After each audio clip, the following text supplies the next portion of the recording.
மார்க்கெட்ல ஒரு மிகப்பெரிய மாற்றத்தை இந்த HMD Crest கொண்டு வந்திருக்கு. உண்மையான ரிப்பேரபிலிட்டி இந்த போன்ல இருக்கு. இது எல்லாமே மார்க்கெட்டிங்ல ஓகே, ஆனா ரியல் லைஃப்ல எப்படி இருக்குன்றத இந்த வீடியோல பார்க்க போறோம். ஃபர்ஸ்ட் இந்த HMD இந்தியா அவங்களோட ஃபர்ஸ்ட் ஸ்மார்ட் போனை இந்தியால லான்ச் பண்ணிருக்காங்க. இதுக்கு முன்னாடி எல்லாமே ஃபீச்சர் போனாவே இருந்துச்சு. இப்பதான் டச் ஸ்கிரீனோட போன் வர ஆரம்பிச்சிருக்கு. இந்த போன் ஃபர்ஸ்ட் பாக்ஸிங்ல பார்க்கும்போது ரொம்பவே யூனிக்கா இருக்கு. இந்த கலரும் ரொம்ப வித்தியாசமா தான் இருக்கு. பாக்ஸை ஓபன் பண்ணும்போது இன்னொரு யூனிக்கான விஷயம் கொடுத்திருக்காங்க.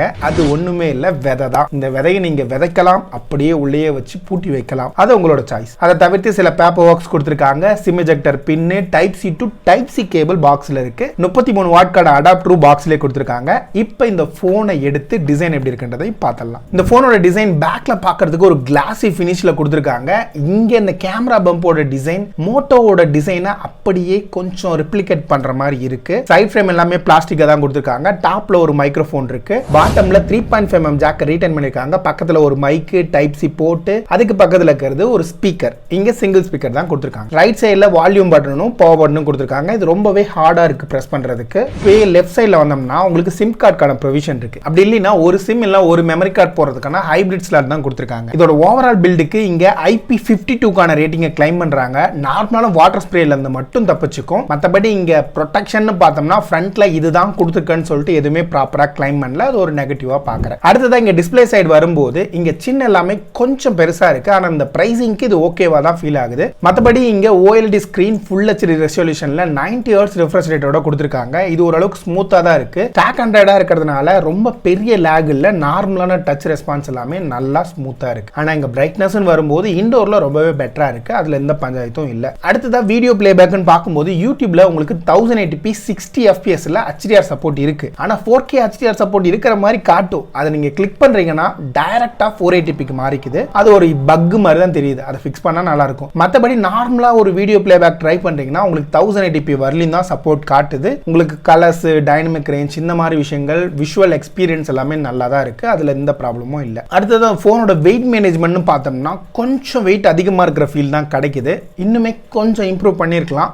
ஏன்னா 5000 mAh பேட்டரி தான் கொடுத்திருக்காங்க. இருந்தாலும் வெயிட் அதிகமா தெரியுது. இங்க 33 வாட்கான சார்ஜரை யூஸ் பண்ணி நம்ம சார்ஜ் பண்ணும்போது ஒரு 30 நிமிஷத்துல ஒரு 45% வரலையும் ஃபுல் ஆகுது. இதே ஃபுல் சார்ஜ் ஆகிறதுக்கு 1 hour 20 minutes வரலையும் எடுத்துக்குது. இந்த பிரைசிங்க்கு இது ஓகே தான். ஆனா இங்க பேட்டரி லைஃப்னு வரும்போது சில நேரம் 6.5 மணி நேரத்துல இருந்து 7 மணி நேரத்துக்கான SOT கிடைக்குது. சில டைம் 5 மணி நேரத்துல இருந்து 6 மணி நேரம் கூட வர மாட்டேங்குது நார்மல் யூசேஜுக்கு. நான் இது வரையும் செக் பண்ண போன்லயே இதுதான் ஒரு மாதிரி ஒஸ்டான பேட்டரி பேக்கப் தருது. இவங்களோட பேட்டரி ஆப்டிமைசேஷன் இன்னும் பெட்டரா இருந்திருக்கணும். மேபி வரப்போற மாடல்ஸ் எல்லாம் இதை சரி பண்றாங்களான்னு பார்க்கலாம். இல்ல ஏதாவது OTA அப்டேட்ல இதை சரி பண்றாங்களான்னு பார்க்கலாம். இப்போதைக்கு இதுதான் கண்டிஷன். அடுத்தது இங்க சைட் மவுண்டட் ஃபிங்கர் பிரிண்ட் ரொம்பவே ஸ்மூத்தா வேலை செய்யுது. அதுல எந்த பஞ்சாயத்தும் கிடையாது. இதோட ஃபேஸ் அன்லாக்குமே ரொம்ப ஸ்மூத்தா வேலை செய்யுது. அடுத்ததா ஸ்பீக்கர் குவாலிட்டின்னு வரும்போது இங்க சிங்கிள் ஸ்பீக்கர் தான் கொடுத்திருக்காங்க. இதோட அவுட்புட் வந்து ஓரளவுக்கு டீசெண்டா இருக்கு. ரொம்ப பெரிய எதிர்பார்ப்பு இந்த பிரைசிங்ல வச்சுக்காதீங்க. அப்புறம் அப்படியே நெட்வொர்க் சைடு வந்தோம்னா உங்களுக்கு 5 5G பேண்ட் கொடுத்திருக்காங்க. இந்த பிரைசிங்க்கு இப்போதைக்கு தமிழ்நாட்டில் இந்த 5 5G பேண்ட் யூஸ் பண்ணி நீங்க இருக்கிற சிம் எல்லாமே யூஸ் பண்ணலாம். அதுல எந்த பஞ்சாயத்தும் இருக்காது. 5G ஸ்பீடுமே ஓரளவுக்கு நார்மலா தான் இருந்துச்சு.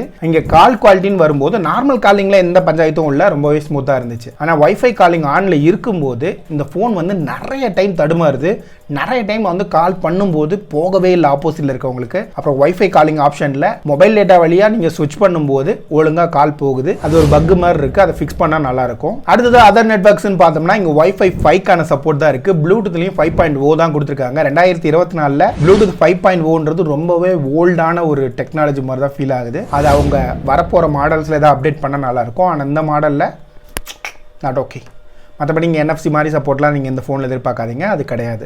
அடுத்ததாக ஸ்டோரேஜ்னு பார்க்கும்போது இங்கே 6GB 128GB வேரியன்ட் ஒரே ஒரு வேரியன்ட் தான் கொடுத்துருக்காங்க. இங்கே LPDDR4X ரேமும் UFSல 2.2 சப்போர்ட் கொடுத்துருக்காங்க. இங்கே ரீட் அண்ட் ரைட் ஸ்பீட் இந்த ப்ரைஸ்க்கு ரொம்பவே நல்ல ஸ்கோர் தான் கிடைச்சிச்சு. அப்புறம் பெர்ஃபார்மன்ஸ்க்கு உங்களுக்கு யூனிசாக்கோட T760ன்ற ஒரு சிப் தான் யூஸ் பண்ணியிருக்காங்க. யூனிசாக்ல வர ஃபர்ஸ்ட் 5G சிப் இந்தியால இதுதான். இந்த போன்ல இதோட ரிலையபிலிட்டி எந்த அளவுக்கு இருக்குன்னு பார்த்தோம்னா ஃபர்ஸ்ட் பெஞ்ச் மார்க்கிங்ல அவங்க கிளைம் பண்ணது அரௌண்ட் ஒரு 5.1 lakhs வரலையும் Android 2ல. அண்ட் ஆக்சுவல் பெர்ஃபார்மன்ஸ் அரௌண்ட் 4.3 ல இருந்து 4.6 lakhs வரையிலான ஸ்கோர் கிடைக்குது. இது வந்து Redmi 13 இந்த ரீசன்ட் டைம்ஸ்ல வந்த Snapdragonோட 695 ஓட இது பெட்டராவே பெர்ஃபார்ம் பண்ணுது இன் பெஞ்ச்மார்க்ல. அது இல்லாம உங்களுக்கு தெர்மல் த்ராட்லிங்ல 83% கான ஸ்டெபிலிட்டி கிடைக்குது. அதோட ஸ்கோருமே ஃபார் த பிரைஸ் நல்லாவே இருக்கு. இங்க Geekbench ஸ்கோரும் சரி 3D மார்க்கோட ஸ்டெபிலிட்டி டெஸ்டும் சரி ஓரளவுக்கு டீசென்டான பெர்ஃபார்மன்ஸ் கிடைக்குது. ஆனா கேமிங்னு வரும்போது ஹெவியான கேம் எதுவுமே நீங்க இந்த போன்ல புஷ் பண்ண முடியாது. PUBG ஒரு 40 FPS ல விளையாட முடியும். ஆனா ஃப்ரேம் டிராப்ஸ் கண்டிப்பா இருக்கும். COD ஒரு டீசென்ட்டா பெர்ஃபார்ம் பண்ணும். அதுல மைனரான லாகும் நீங்க நோட்டீஸ் பண்ணுவீங்க.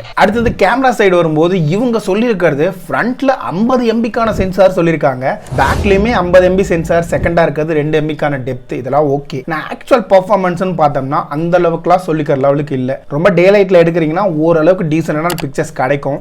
ஆனா கலர் அக்யூரசி, ஸ்கின் டோனு அதெல்லாமே ரொம்ப பெரிய அளவுல நீங்க எதிர்பார்க்காதீங்க. பேக்ல கூட ஓரளவுக்கு டீசென்டா இருக்குன்னு சொல்லலாம். ஆனா ஃப்ரண்ட்லாம் ரொம்பவே புவரா தான் இருக்கு. இந்த பிரைஸ்க்கு இன்னும் பெட்டரா கொடுத்திருந்திருக்கலாம். இங்க வீடியோ பிளேபேக்னு எடுத்துக்கிட்டோம்னா நீங்க ரெக்கார்ட் பண்றது 1080p 30 FPS வரையும் ஃப்ரண்ட் அண்ட் பேக்ல ரெக்கார்ட் பண்ணலாம். அதோட பெர்ஃபார்மன்ஸ் இன்னும் பெட்டரா இருந்திருக்கலாம். நிறையவே நாய்ஸ் இருக்கு வீடியோவோட ஃபுட்டேஜ்ல, நிறைய ஷேக்கும் ஆகுது. மொத்தத்துல கேமரா நல்லாவே சொதப்பி வச்சிருக்காங்க. இன்னும் வரப்போற காலங்கள்ல மேஜரா ஏதாவது இம்ப்ரூவ்மெண்ட் இருக்குதான்னு பார்க்கலாம். ஏன்னா நோக்கியா பிராண்டை தான் HMDன்ற நேம்ல இப்போ ரீபிராண்ட் பண்ணி யூஸ் பண்ணிட்டு இருக்காங்க.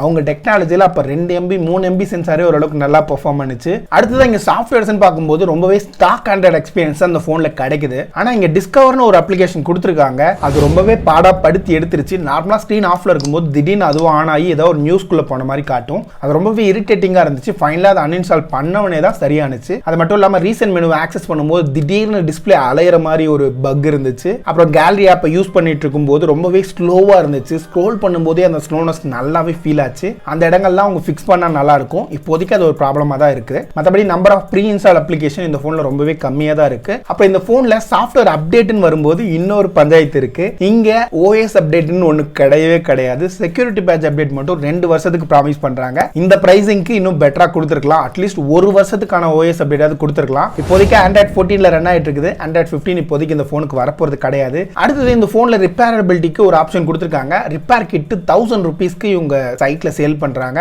அது மட்டும் இல்லாம சார்ஜிங் போர்ட் உங்களால ரிப்ளேஸ் பண்ண முடியும். பின்னாடி பேக் கவரை ரிப்ளேஸ் பண்ண முடியும். ஸ்கிரீனையும் உங்களால ரிப்ளேஸ் பண்ண முடியும். எல்லாமே உங்க சைட்ல அவைலபிளா இருக்கும்னு நினைச்சுதான் நானும் போய் பார்த்தேன். ஆனா எல்லாமே அவுட் ஆஃப் ஸ்டாக்ல இருக்கு. இந்த இனிஷியேட்டிவ் நல்ல இனிஷியேட்டிவ் தான். ஆனா அதோட இம்ப்ளிமெண்டேஷன் சரியில்லை. சரி, அடுத்ததா சர்வீஸ் சென்டர் இந்த போன்ல எப்படி இருக்குன்றதையும் பார்த்துடலாம். மொத்தமா இந்தியால 220 சர்வீஸ் சென்டர் இருக்குன்னு சொல்லியிருக்காங்க. தமிழ்நாட்டில் நான் செக் பண்ணும்போது மொத்தமா 17 இடத்துல சர்வீஸ் சென்டர் இருக்கு. நீங்க அவங்களோட வெப்சைட்ல போயிட்டு இந்த டீடைல்ஸ்லாம் நீங்க கிராஸ் செக் பண்ணிக்கலாம். அடுத்ததா பிரைசிங்னு வரும்போது உங்களுக்கு 14,500 ரூபாய்க்கு இது லான்ச் பண்ணாங்க. ஆனா அதை வாங்கி கொஞ்ச நாள் கூட ஆகல. அதுக்குள்ள 12,000 ரூபாய்க்கு இந்த பிரைஸை டிராப் பண்ணிட்டாங்க. அது மட்டும் இல்லாம கார்டு ஆஃபர்லாம் நீங்க அப்ளை பண்றீங்கன்னா உங்களால 11,000 ரூபாய்க்கு இந்த டிவைஸ் வாங்க முடியும். ஸ்டில் இந்த பிரைஸ்க்கு இந்த போனை வாங்கணுமான்னு கேட்டா நான் இதுக்கு முன்னாடி சொன்ன பாயிண்ட்ஸ் எல்லாம் ஒவ்வொன்றா பாருங்க. அதெல்லாம் உங்களுக்கு ஓகேனா இந்த டிவைஸ் வாங்குங்க. ஆனா என்னோட பர்சனல் லிஸ்ட்ல இது இருக்குமான்னு கேட்டா கண்டிப்பா இப்போதைக்கு கிடையாது. மேபி 1 or 2 இயர்ல அவங்க இந்த பிராண்ட் இன்னும் இம்ப்ரூவ் பண்றாங்களான்னு பார்க்கலாம் ஸ்மார்ட் போன் கேட்டகரியில. அது வரைக்கும் இன்னும் நிறைய வீடியோஸ்ல உங்களை பார்க்குறேன்.